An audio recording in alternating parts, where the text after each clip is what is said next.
Sableye and Steve found themselves tied to a tree in a strange planet under a strange tree the size of a skyscraper. They were unable to move, and the root system was tightening itself around their nanosuits. Needles protrude from the roots and tried to prick through their nanosuits. It held. However, they struggled, but they couldn't free themselves. After getting tied to a tree for minutes, the tree gave up and released its hostages. Sableye and Steve gasped as they moved away from the tree, the true hero being their suit. They looked at their surroundings and found that everything around them was hostile. And they found that soon a worm-like creature rushed towards them. It seems that the worm has a soft body.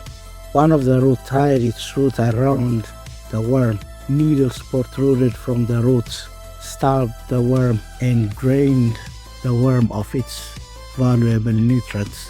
What's left was the skin of the worm.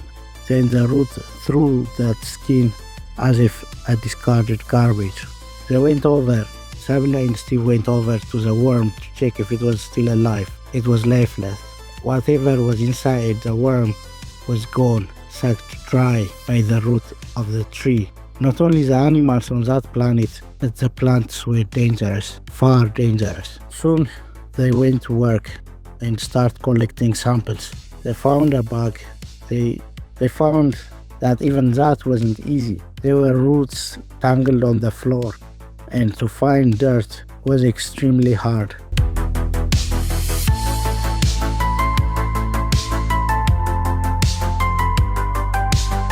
So they have to cut through the tangled web of roots and reach the ground, and mostly it's rocky. After searching for several minutes, they found a patch of dirt. They collected it in a bag. With relief, Steve was looking at the bag, admiring it, and saying how hard they work just to get that simple sample. Soon, a root system started rushing towards them. It snatched the plastic bag from Steve's hand. Its thorns emerged from the root and pricked through the bag. A liquid was released into the bag and then sucked. All the soil that they collected in the bag was gone. The root then mockingly threw the empty bag at Steve and retreated. Steve laughed. This planet is full of thieves. Then they were back at it again, searching for another patch of dirt they can collect.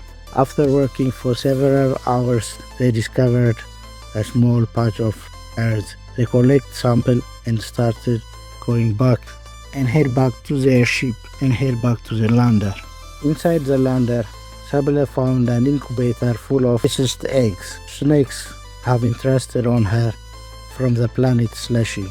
She looked at the eggs lovingly and said that maybe this is where we should leave our eggs. Steve looked at her and said, "Are you mad? This planet is extremely dangerous. If they discover these eggs, they will take them away from us. They will end up in Earth in some laboratory, getting dissected by scientists.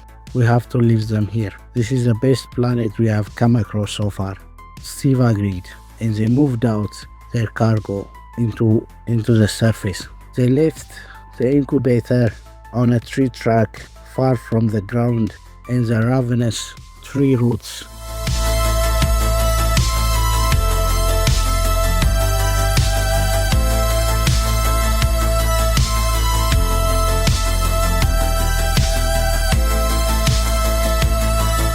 And scary animals. They hope that they will hatch within a month.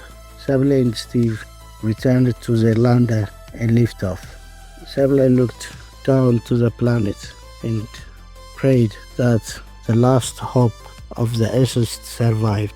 They entered their main ship and waited for the wormhole to open. A few minutes later, the wormhole spiraled into life. Their ship entered it and vanished.